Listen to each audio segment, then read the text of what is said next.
नमस्कार दोस्तों, अनुपमा भक्ति चैनल में आपका स्वागत है। आज 4 नवंबर वैकुंठ चतुर्दशी का दिन है। हरिहर का मिलन का दिन है। हमारे महादेव और विष्णु भगवान के मिलने का वह दिन है। तो आज के दिन ना एक दीप दान करने का बड़ा महत्व है। हमने कल के वीडियो में बताया कि 365 दीप जो हम जलाएंगे वो हमारे विष्णु भगवान और शंकर भगवान के लिए होगा।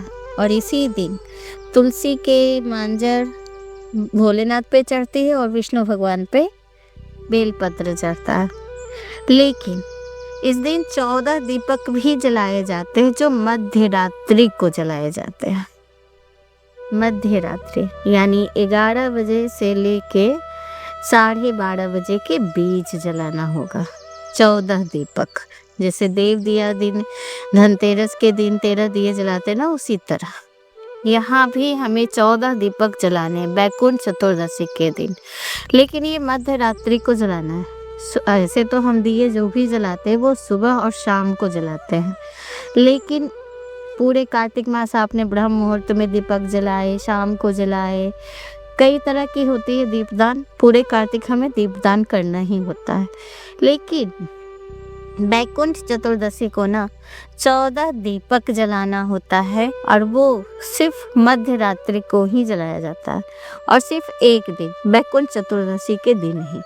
पूरे साल में ना बस यही एक दिन होता है जिसमें हम 14 दीपक जलाते हैं और वो भी मध्य रात्रि 11 बज के 12:30 बजे के बीच में जलाना होता है। दोस्तों, इस बार वैकुंठ चतुर्दशी 4 नवंबर को है और उस दिन हम भोलेनाथ के पास शाम को 365 बाती के दिए तो जला ही लेंगे। लेकिन रात के मध्य रात्रि को इस दिन 14 दीपक जलाने होते हैं। 14 दीपक, वो भी नए दीपक होने चाहिए। अब हम ये सोचेंगे कि 14 दीपक हम तैयार कैसे करेंगे, कौन सा तेल डालना है कि घी डालना है, तो उसके बारे में हम बताते हैं।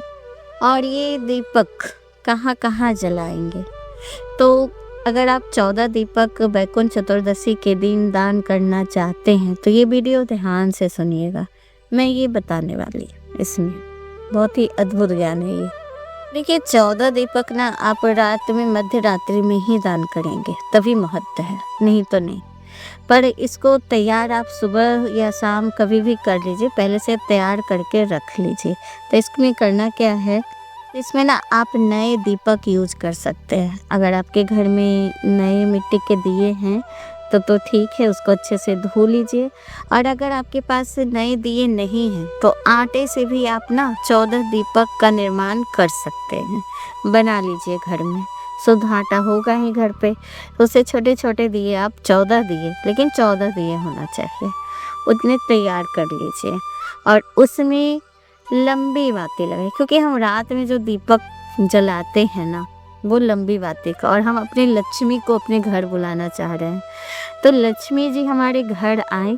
और जितनी भी देवी हैं, मैंने एक वीडियो में बताया है कि जितनी भी देवियों को जो बातें हम पूजा में यूज करते हैं उसमें लंबी बातें होना चाहिए। और नारायण है शिव, जो हमारे विष्णु भगवान, उनको भी ना लंबी बातें ही यूज होता है उनकी पूजा में। लेकिन भोलेनाथ हैं, बजरंगबली हैं, उनमें गोल बातें का यूज करते हैं। और जब हम आरती करते हैं ना तब हम गोल बातें का यूज करते हैं। तो आप खुद से बनाइएगा, मार्केट से खरीद के मत लाइएगा, क्योंकि आप अपने से बना के तैयार करके अगर आप किसी भगवान को अर्पित करेंगे तो भगवान ज़्यादा खुश होंगे। वो देखते हैं भक्ति भाव, आपने उनके लिए क्या किया, क्या समर्पण दिया। अब मार्केट में तो बना बनाया मिलता है, खरीद लेते हैं लोग, जला लेते हैं। लेकिन अगर अपने हाथों से तैयार करके देंगे ना तो भगवान को लगेगा कि आपने खुद अपने हाथों से बनाया है, इतना प्रेम प्रकट होता है। तो आपने देखा होगा मार्केट का खाना आता है, खाते हैं, पर स्वाद उसको क्षण रहता है, लेकिन फिर मज़ा नहीं आता ना, लगातार नहीं खाते। लेकिन घर का खाना साधारण भी होता है ना तो लोग बड़े प्रेम से खाते हैं। क्यों? क्योंकि उसमें आपका प्यार रहता है, अच्छे मन से बनाया हुआ होता है, तो वो खाना ज़्यादा अच्छा लगता है। तो उसी तरह अगर बाती आप अपने घर में ही बना लें। रुई है तो कपड़े हैं तो उसके बना लीजिए। अगर कलावा है तो कलावे का भी आप घर में निर्माण कर सकते हैं बाती। और आटा रहता है सबके घर में, आटे के छोटे छोटे 14 दीपक निर्माण कर लीजिए, नहीं तो मार्केट से फिर मजबूरी में तो खरीद ही सकते हैं। और जिनके पास मिट्टी उपलब्ध हो तो मिट्टी का खुद ही बना लीजिए। तो आप देख लीजिएगा कैसे करना है। और आप लेकिन 14 दिए ही जलाइएगा। अब मिट्टी के दिए घर में सबके पास नहीं है, जैसे दिवाली बीत रही है, दिवाली तक तो सभी रखते हैं, कितने लोग नहीं रखते हैं। तो अगर आपके पास मिट्टी के दिए नहीं है ना, तो पुरानी मिट्टी के दिए जो आपने जलाए हैं और आपके घर में पड़े हुए हैं, तो उसको अच्छे से धो लीजिए और फिर इसको यूज कर सकते हैं। तो वो भी आप इस दिन 14 दीपक उसका भी जला सकते हैं। अब रही इसमें कौन सा तेल डालें, तो ऐसा कोई नहीं है कि आप सिर्फ तिल का ही तेल डालें या फिर शुद्ध घी गाय का डालें। अगर ये 2 चीज़ आपके घर में मौजूद है तो आप इसका प्रयोग करिए, वो अति उत्तम है। लेकिन आपके पास ये भी नहीं है ना, तो सरसों के तेल भी आप डाल सकते हैं। सरसों के तेल में भी आप दीपक जला सकते हैं। जब ये 14 दिए तैयार हो जाते हैं ना, तो एक थाली में सजाकर उसमें थोड़े से फूल छींट दीजिए, क्योंकि हम दीपक जब भी जलाते तो उनकी पूजा करना ज़रूरी होता है। तो आप थोड़े से फूल छींट लीजिए। और अगर आपके घर में चंदन मौजूद है तो सारे दिए पर ना चंदन लगा दीजिए, चंदन का टीका कर दीजिए। क्योंकि हम जब भी अग्नि प्रज्वलित करते हैं ना, तो पहले उनकी पूजा करते हैं। और आपके पास बतासे हो, मिश्री हो या कुछ भी हो, तो एक एक दाने ना सब में डाल दीजिए और फिर थोड़ा सा जल बाहर गिरा दीजिए। ये हो गई आपकी दीपक की पूजा। और फिर रात के 11 बजे से 12:30 बजे के बीच आपको ये दिए जलाने हैं। अब सबसे बड़ा प्रश्न है कि ये 14 दीपक हम रखेंगे कहाँ, जलाएंगे कहाँ। अब ये 14 दीपक कैसे, तो आप किसी घर में कुआं है तो कुएं के पास जला लीजिए, पास में तालाब है तो तालाब के पास जला लीजिए, या फिर नदी है तो नदी के पास जलाए। लेकिन रात है, मध्य रात्रि, और रात में बाहर जाना संभव नहीं है। तो कहते हैं ना, मंग चंगा तो कठौत गंगा। तो सबसे पहले आपके घर में ही ये दीपक जला सकते हैं। पहला दीपक आप जो हमारे नल आते हैं, चापाकल है, जहाँ से पानी का स्रोत है, पानी आता है, वहाँ पे एक दीपक रखें। और दूसरा दीपक तुलसी माता के पास रखें। इन दोनों के पास रख के फिर 12 दीपक जो बचेंगे ना, वो घर के बाहर यानी दरवाजे के पास भी आप जला सकते हैं। दरवाजे के पास आप इस 12 दीपक को रख दीजिए, जहाँ कोई नुकसान ना हो किसी चीज़ का, वहाँ जला लीजिए। और अगर घर में कुआं है या कुछ है तो वहाँ भी आप ये 12 दीपक जला लीजिए। लेकिन रात में जब ये दीपक 12 जला लेना, तो फिर जब आप लौटे तो पीछे मुड़ के मत देखिएगा और ना ही कोई बाहर निकलिएगा। उस समय जब आप दीपक बाहर रखाते हैं तो 2 दिए घर के अंदर जलेंगे, बाकी 12 दिए घर के बाहर जलेंगे। ऐसा भी आप कर सकते हैं। अगर आपके घर के बाहर दीवार है तो दीवार पे आप लाइन से सजा दीजिए, या ज़मीन ही है तो मुख्य द्वार के पास लाइन से आप ये 12 दीपक जला दीजिएगा, रख दीजिएगा। लेकिन बस इतना ध्यान रखिएगा कि जब आप ये रखेंगे ना दीपक, तो आसपास कुछ जलने की चीज़ ना हो, हमें नुकसान ना हो। और आप ना जब घर के अंदर आ जाए, दरवाज़ा बंद कर ले, तो उसके बाद बाहर फिर दोबारा मत निकलिएगा। इस चीज़ का ख्याल रखिएगा। देखिए, आपके पास अगर नदी तालाब है, आप जाने में समर्थ हैं तो जा सकते हैं। लेकिन ज़्यादातर लोग ना इसको घर में ही रख के दीपक दान करते, क्योंकि नदी जाना, तालाब के पास जाना थोड़ा रात के अंधेरे में दिक्कत होती है। तो इसलिए कोशिश करिए कि घर में ही आप ये काम कर ले। इससे भी आप दीपक दान कर सकते हैं। बैकुंठ चतुर्दशी को ना हमारे भोलेनाथ और विष्णु भगवान दोनों मिलन होता है, दोनों का, तो इसे हरिहर मिलन भी कहते हैं। यह दिन ना बहुत ही विशेष माना जाता है। 11 बजे के से लेके 12:30 बजे 1.5 ही घंटे का समय है। इसी टाइम में आपको 14 दीपक जला लेना है। कहते हैं ना, तिथि के अनुसार, नक्षत्र के अनुसार, और वो समय जो होता है वो खास होता है। उस समय किए हुए कार्य का ही महत्व होता है, क्योंकि समय पे आप जो काम करेंगे उसी का फल मिलेगा। वक्त निकलने के बाद फिर आप कार्य करिएगा तो उसका कोई महत्व नहीं रहता है। तो ये 1.5 ही घंटा है आपके पास, तो पहले से दीपक तैयार कर लीजिएगा और 11 बजे से 12:30 बजे के बीच में आपको ये कार्य कर लेना है। रही बात दूसरी, मध्य रात्रि में कहते हैं कि तुलसी का मांजर चढ़ाना होता है भोलेनाथ पे, और बेलपत्र चढ़ाना होता है विष्णु भगवान पे।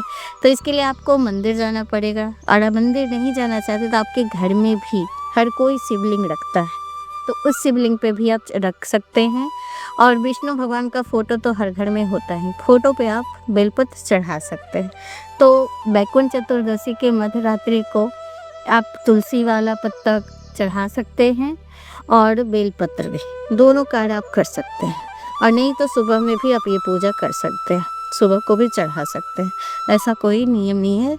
लेकिन हाँ, इस दिन विशेष होता है कि शिव भगवान को जो पूजा हम करते हैं ना, विष्णु भगवान को जिस चीज़ से, वो शिव भगवान पे चढ़ता है, और शिव भगवान पे हम जो पूजा करते हैं वो हमारे विष्णु भगवान पे चढ़ता है। तो आज का बस इतना ही। आपको ये कैसी लगी वीडियो हमें ज़रूर बताइए, कमेंट कीजिए, लाइक कीजिए, और मेरी वीडियो सुनने के लिए आपका बहुत बहुत धन्यवाद। नमस्कार।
ये कैसी लगी वीडियो हमें ज़रूर बताइए, कमेंट कीजिए, लाइक कीजिए, और मेरी वीडियो सुनने के लिए आपका बहुत बहुत धन्यवाद। नमस्कार।